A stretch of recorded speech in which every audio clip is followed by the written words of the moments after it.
Olá, amigos. Estamos juntos mais uma vez para o nosso estudo em grupo das obras de André Luiz e Chico Xavier. Estamos vendo Entre a Terra e o Céu, que nos fala sobre a vida no mundo espiritual. Hoje vamos ver o capítulo 11, Novos Apontamentos. Hilário, aderindo à renovação da palestra, indagou da irmã Blandina se ela era a dirigente do parque em que nos achávamos, ao que ela informou com humildade. Não me atribua tamanho crédito. Tenho tarefas variadas aqui e alhures.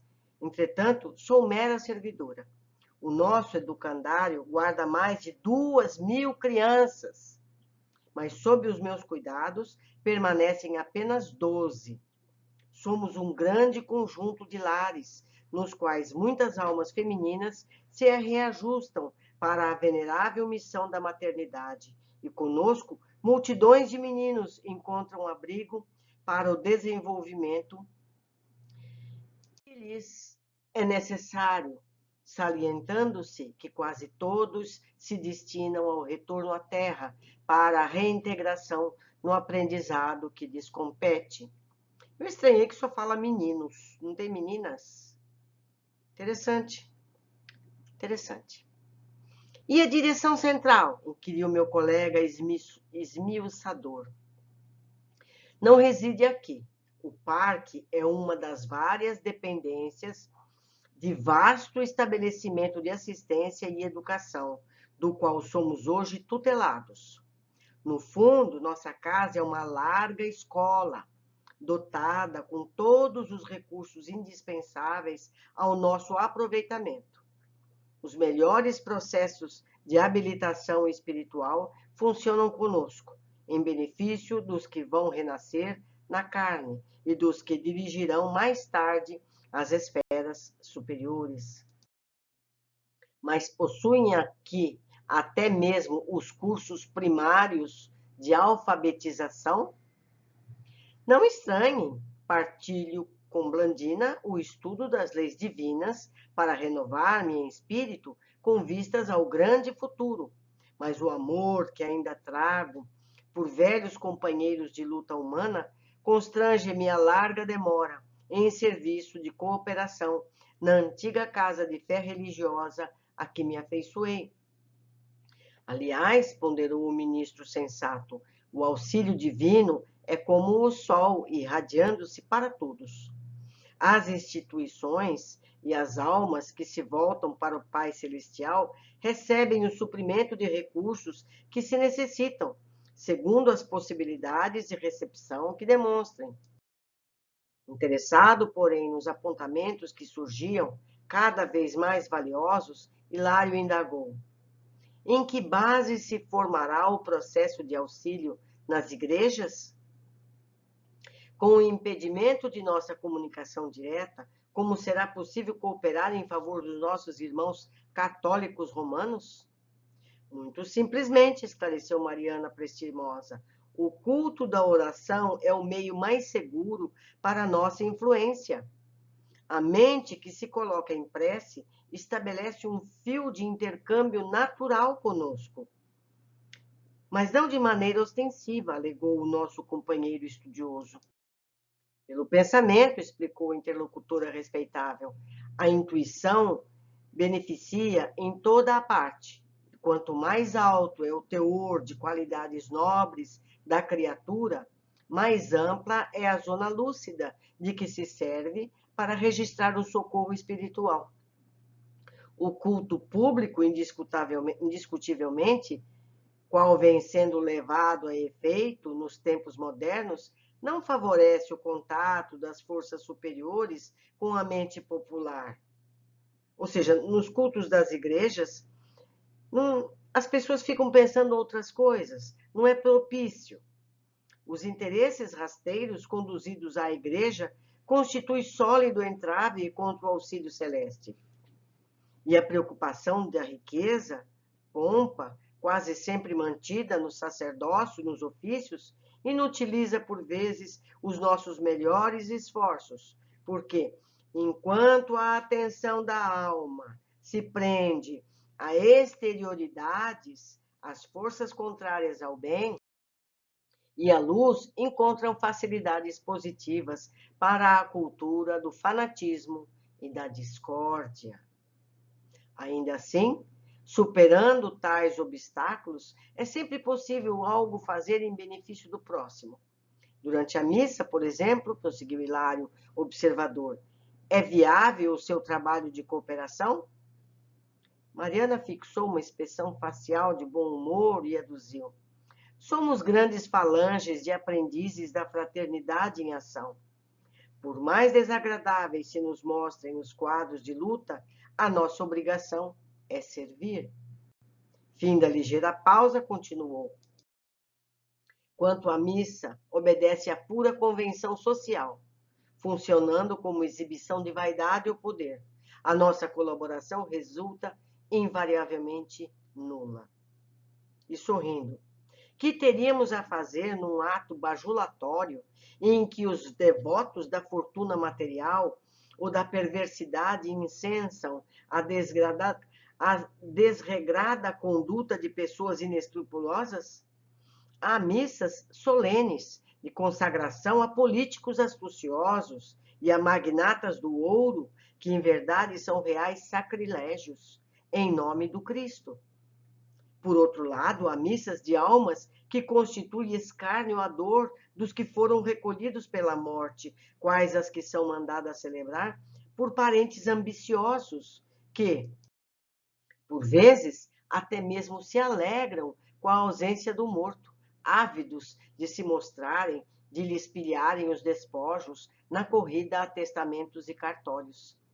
Essas missas, fortemente adubadas a dinheiro, estão para eles tão frias como os túmulos em que se lhes asilou a carne desfigurada. Mas, se o ato religioso é simples, partilhado por mentes e corações sinceros, inclinados à caridade evangélica, centralizados na luz da oração, com os melhores sentimentos que possuem, o culto se reveste de grande valor pelas vibrações de paz e carinho que arremessa na direção daqueles a quem é endereçado. Frequentemente, as missas humildes, realizadas aos primeiros cânticos da manhã, são as mais favoráveis ao nosso concurso. Podemos, com mais segurança, articular as possibilidades ao nosso alcance e ambientá-las a benefício daqueles que esperam de nós o amparo necessário. Viu? Aprendemos alguma coisa importante. As missas simples, se possível, a primeira da manhã. Não tem vaidoso por lá. Hilário pensou alguns instantes, valendo-se do intervalo que surgira na conversação, e obtemperou. Possuímos nas igrejas a questão do patrocínio. Imaginemos que determinado templo foi erguido à memória de Gerardo Magela. Isso expressa uma obrigação para o grande místico europeu? Certamente não se trata de uma obrigação escravizante, mas de um serviço que lhe honra o nome e que merecerá dele certo reconhecimento mesclado de responsabilidade. Devemos reconhecer, contudo, que o trabalho do bem, qualquer que ele seja, permanece ligado a Jesus. No entanto, se algum servo do Senhor está ligado à obra por fazer, tanto quanto lhe seja possível, desdobrar-se-á para enriquecê-la de bênçãos. Mas, e na hipótese de algum santuário surgir dedicado a um suposto herói da virtude? Figuremos alguém da terra sendo conduzido ao altar por imposição da autoridade humana, sem mérito bastante à frente do Senhor? Os crentes encarnados atribuir-lhe-ão poder de que não conseguirão dispor? Em que situação estaria o templo que lhe fosse consagrado? Mariana registrou a pergunta, cortesmente explicou. Numa contingência dessas, mensageiros de Jesus responsabilizariam pela instituição, distribuindo aí os benefícios adequados aos merecimentos e necessidades de cada um. E o tipo de assistência? É de renovação espiritual ou de mero socorro aos crentes encarnados?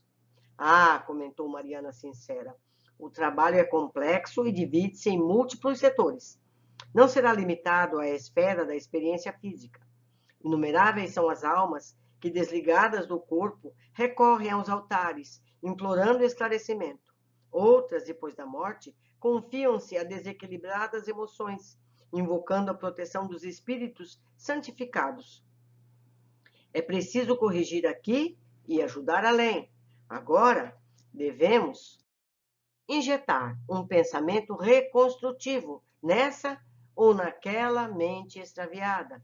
Depois, é imprescindível harmonizar circunstâncias em favor deste ou daquele necessitado. A maioria das pessoas aceita a religião, mas não se preocupa em praticá-la. Daí nasce o terrível aumento das aflições e dos enigmas. A lógica de Mariana encantava-nos. Hilário, porém, prosseguiu indagando prescrutador.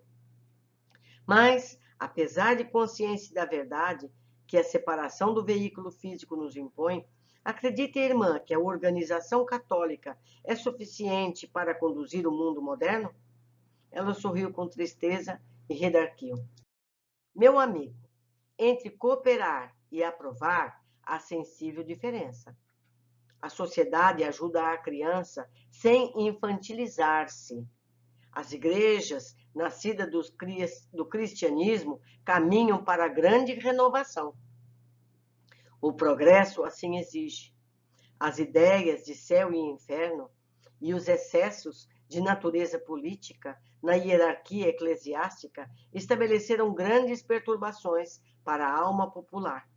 Entretanto, cabe-nos considerar as religiões que envelhecem como frutos fortemente amadurecidos. A polpa alterada pelo tempo deve ser colocada à margem. Contudo, as sementes são indispensáveis à produção do fruto. Auxiliemos as igrejas antigas, em vez de acusá-las. Todos somos filhos do Pai Celestial, e onde houver o mínimo germe de cristianismo, aí surgirão recursos de recuperação do homem e da coletividade para o Cristo nosso Senhor. A conversação era fascinante e as perguntas pareciam brilhar ainda nos olhos de Hilário, maravilhado tanto quanto nós ante as elucidações que recebia. Mas a hora esgotava-se. Um sinal de Clarencio fez sentir que havíamos alcançado o momento da volta. Está claro aqui que as religiões cristãs vão se modernizar, elas vão associar as ideias de imortalidade da alma cedo ou tarde, porque a ciência vai chegar nesse ponto. E, assim como tiveram que aceitar que a Terra é redonda e que a Terra não era o centro do universo, eles também vão ter que aceitar que a morte não existe e que todos voltamos inumeráveis vezes para o mundo físico, não é? Tudo evolui. Vamos às observações. Hilário pergunta a Blandina a respeito da escola das crianças. Mas possuem aqui até mesmo os cursos primários da alfabetização? Relato aqui um caso da minha família.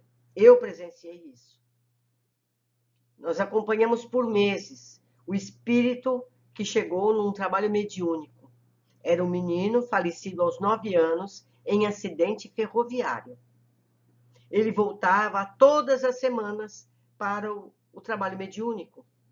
Na primeira vez, ele foi violento. Depois de explicada a situação, ele foi narrando o desenvolvimento dele. Era mais acelerado, de uma semana para como se tivesse cursado 1 ano da escola. Então a gente perguntava para ele, e aí, como você está na escola? E ele narrava o que ele tinha aprendido. Na semana seguinte, ele já narrava conteúdos que seria de 1 ano depois. Então, tudo é mais rápido no plano espiritual.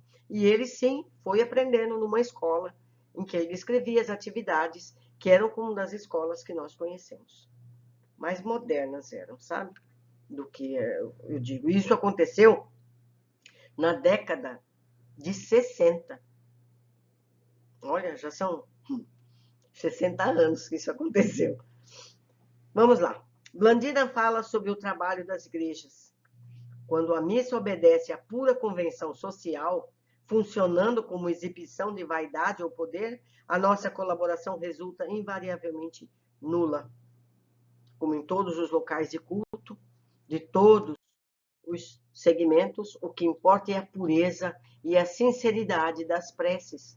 Então, muitas vezes, uma novena que acontece numa residência tem mais facilidade de acesso ao plano espiritual do que uma missa como as que ele descreveu. Não é verdade? Então, vamos ao culto no lar, seja qual for a religião, todos podem fazer o seu culto no lar, não é mesmo?